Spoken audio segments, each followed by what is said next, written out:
سورہ التین شروع کرتی ہوں اللہ تعالیٰ کے پاک نام سے جو بڑا مہربان اور نہایت رحم کرنے والا ہے۔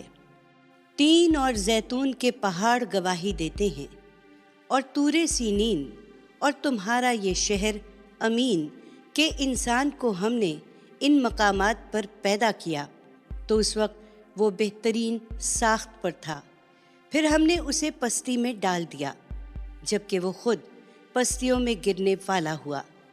رہے وہ جو ایمان پر قائم رہے اور انہوں نے نیک عمل کیے تو ان کے لیے ایسا اجر ہے جو کبھی ختم نہیں ہوگا۔ سو اے پیغمبر، اس کے بعد کیا چیز ہے جو روز جزا کے بارے میں تمہیں جھٹلاتی ہے؟ ان سے پوچھو، کیا اللہ سب فیصلہ کرنے والوں سے بہتر فیصلہ کرنے والا نہیں ہے؟